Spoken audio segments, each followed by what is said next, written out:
future. Welcome to our show. Future Shock is here to keep you in the know.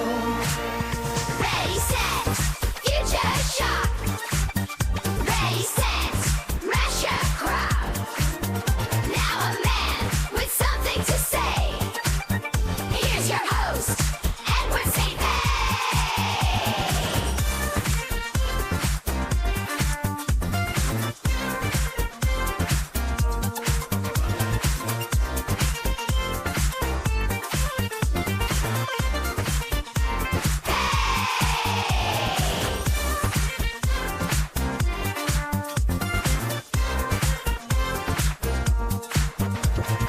Yesterday is yesteryear. Set your sights for Tomorrowland. Future Shock is here to help you make your stand. Ready, set, future shock.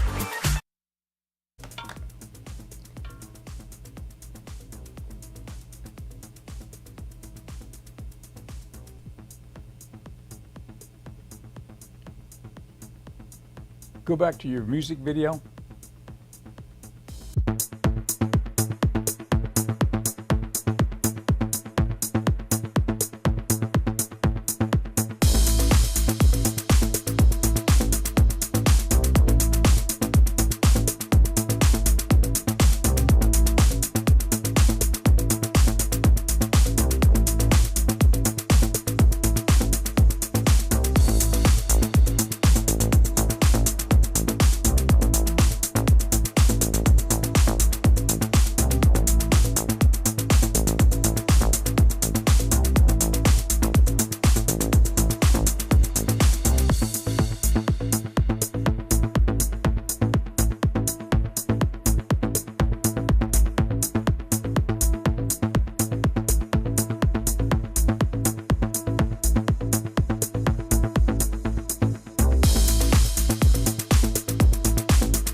Welcome to the show. I'm Edward St. Pay. This is Future Shock, and we're going to continue today with a clip from the interview we had yesterday with Sam Altman from Stanford.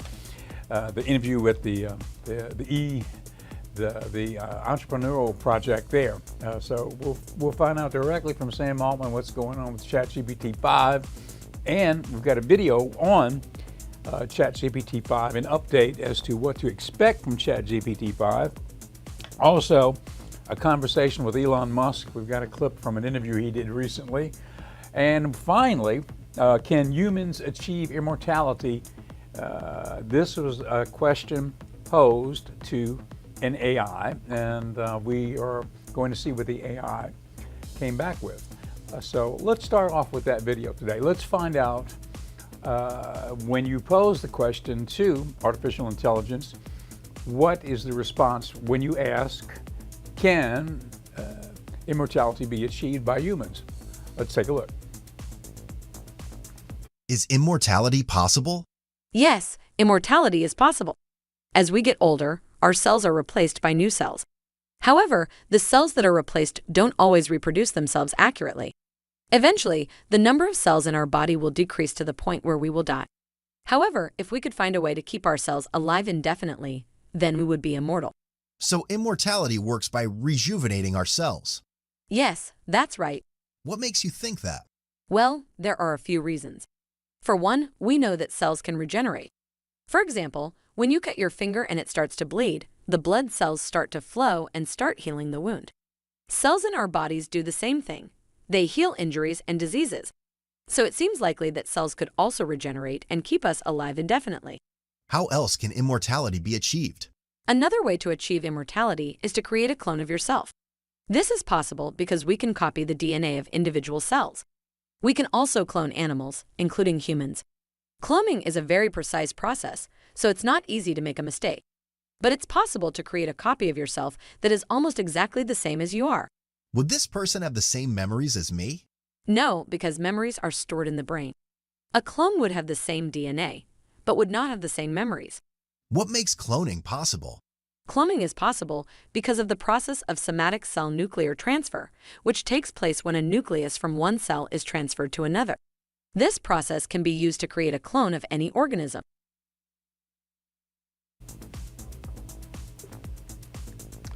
Okay, well, there it is. That's asking artificial intelligence, is it possible to clone ourselves, or is it possible to achieve immortality? You know, in looking at all of this for the last year, you know, in the AI realm, the idea about consciousness and is AI conscious already, or will it become conscious?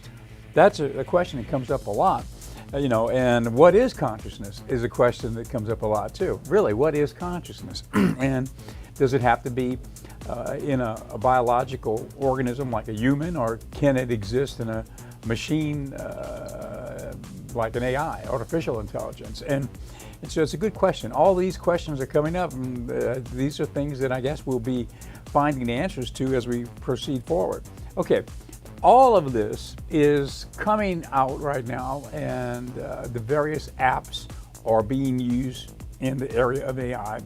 Sam Altman is right at the forefront of everything with ChatGPT 4 from his project OpenAI. We saw a clip a day or so ago of Sam Altman being interviewed at an entrepreneurial conference at Stanford University. Let's drop in on that interview and take another look at another segment from that interview. Hey everyone, welcome back to AI Revolution channel. I've got some honestly insane news about the future of artificial intelligence, OpenAI, and GPT. Okay, let's now, that's our next video. Let's go to the interview with Sam Altman at Stanford.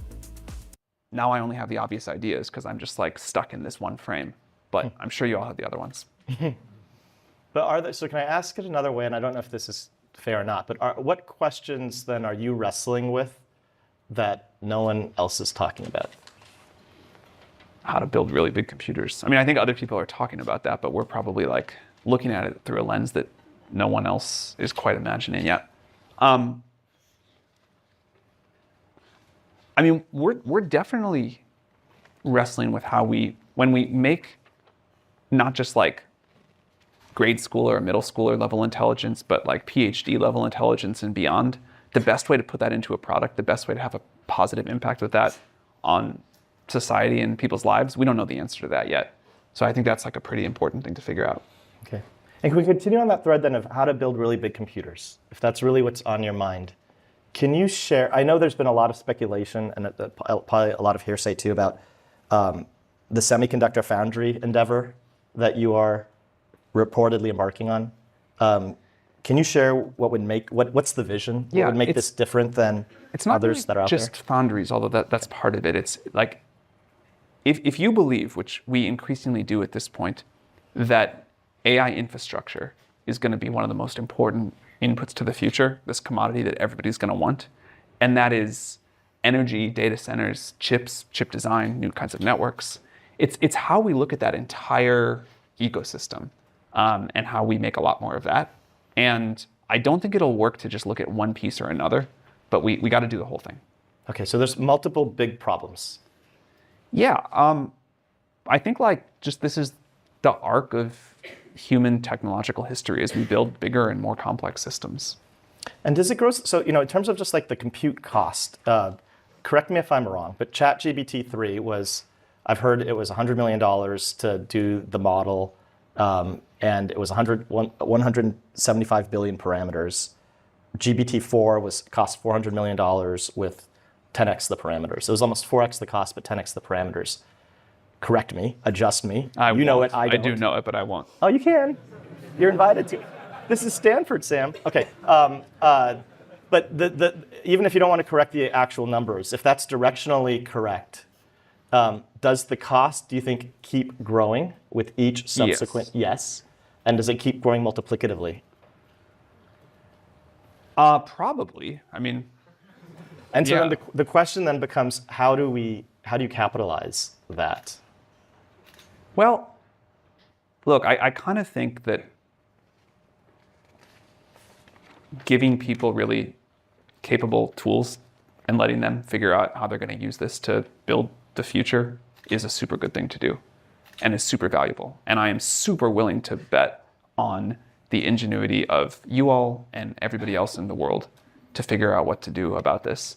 So there is probably some more business-minded person than me at OpenAI somewhere that is worried about how much we're spending, but I kind of don't.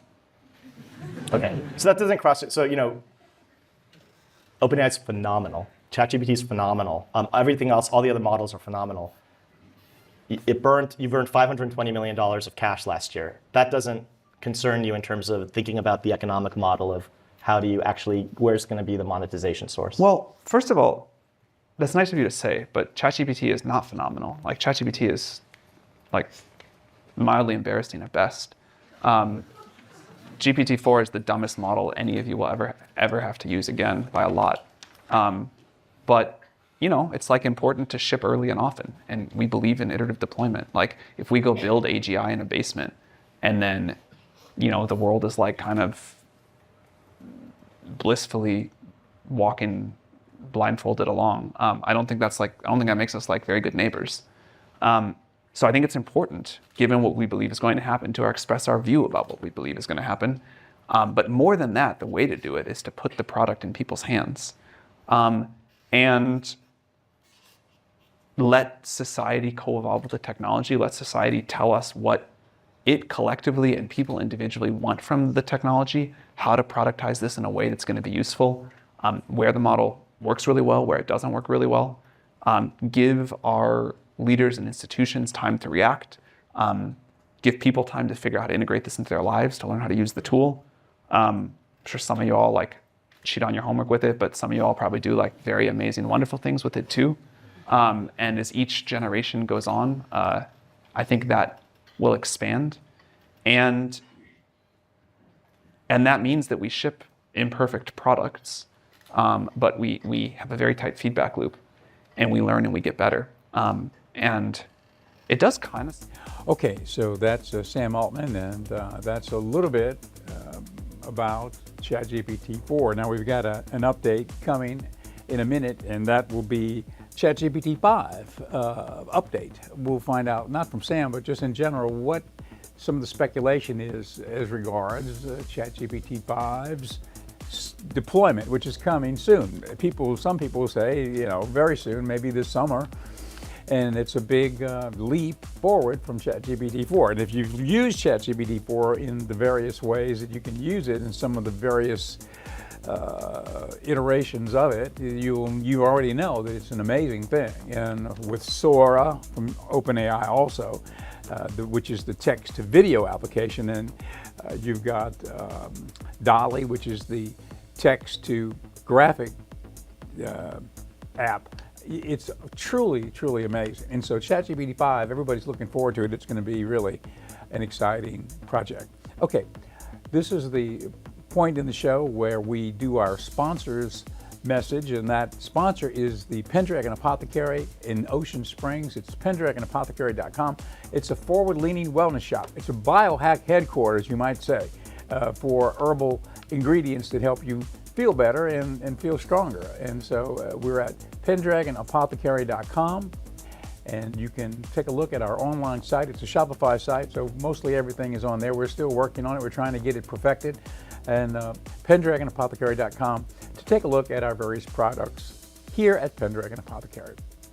Okay, now let's take a look now at the video that we almost saw a minute ago. It's a ChatGPT 5 update. This is some speculation as to what to expect with ChatGPT 5, which is expected at any time now. Let's take a look.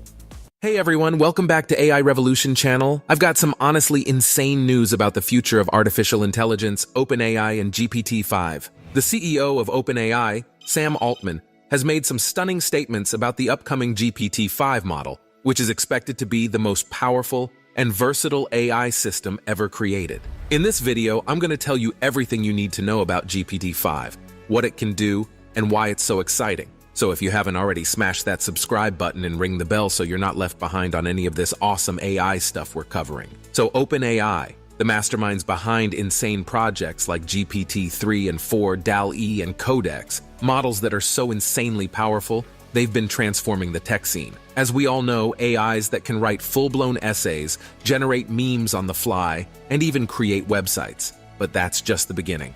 Right now, OpenAI's current flagship model is GPT-4.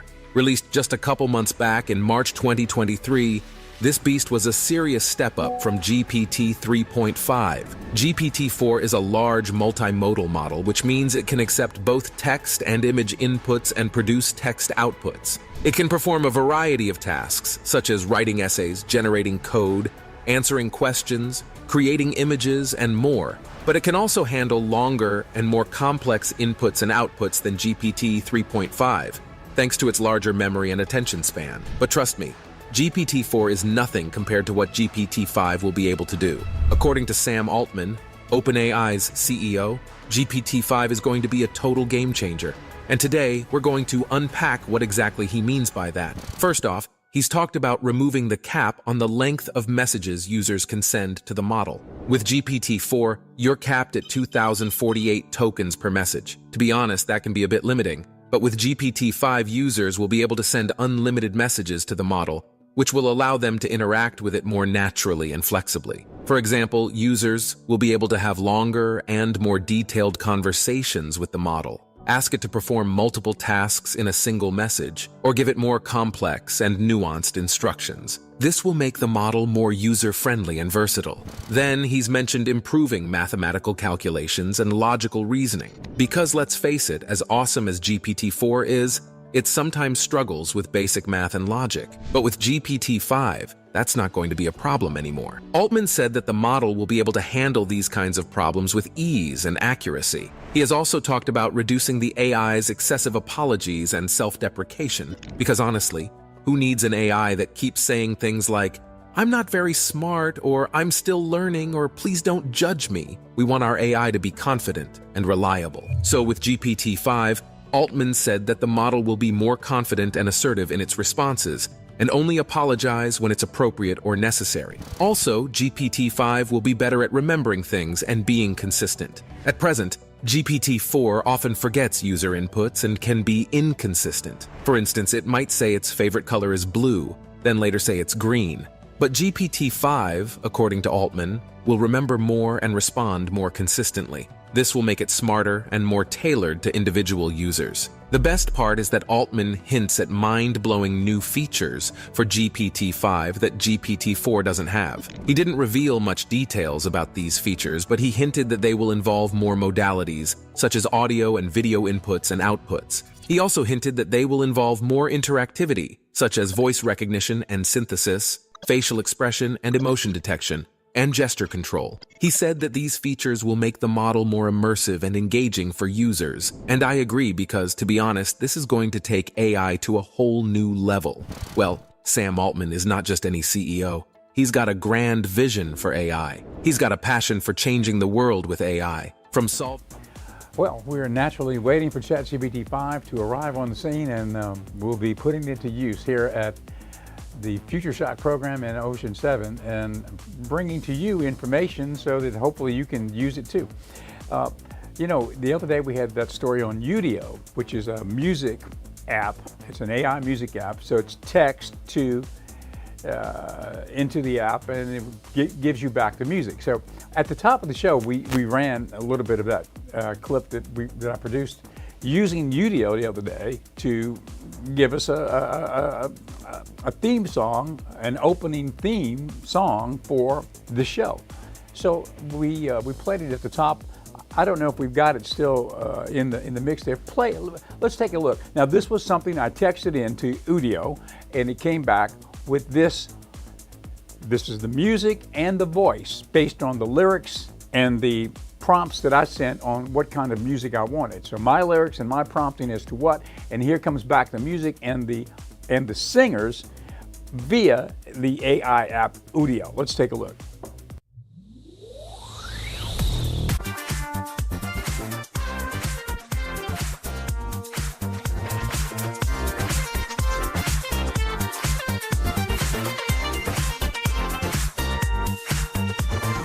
Welcome to the future.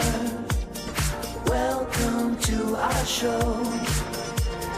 Future Shock is here to keep you in the know. Ready, set, future shock.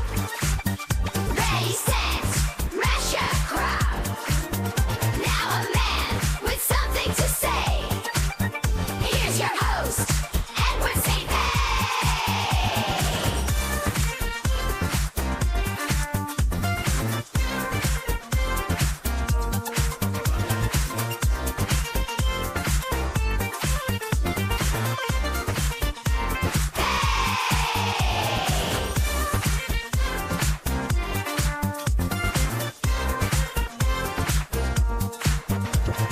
Yesterday is yesteryear.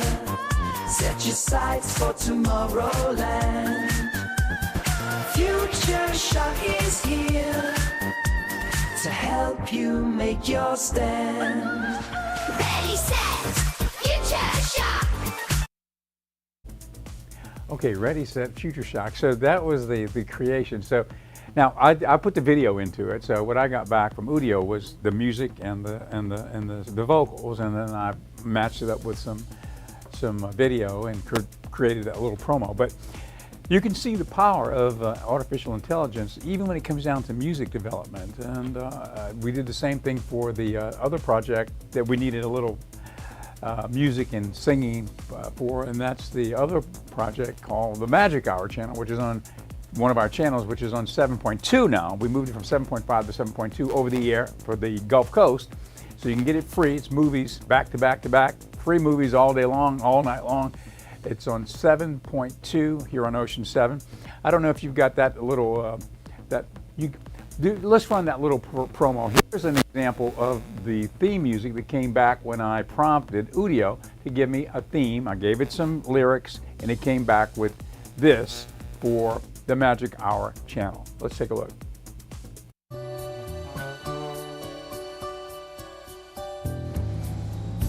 It's the magic hour. Linger a while and dream. It's our magic hour. Let's escape the mundane scene. Linger a while and dream. Let's escape the mundane Okay, that's the Magic Hour channel. So there's a couple of examples of using AI, infusing it into your workflow, and creating some very interesting things. And you know, it's only going to grow exponentially, so get ready, strap on your seatbelt and get ready, because we'll use these tools to improve what we're doing and hopefully do things better than ever. Anyway, that's what we're hoping for. Using it for good, right? It's okay. That's it for today's show. Thank you for being with us. We appreciate you being a viewer. If you're watching the show via the stream on X or on Facebook, on the Ocean 7 Facebook page, or on my Edward St. Pei Facebook page, or if you're watching it the old-fashioned way over the airwaves on Channel 7 here in the Ocean Springs area across the Gulf Coast. Thanks for being with us wherever you are. Thanks, and we'll see you tomorrow.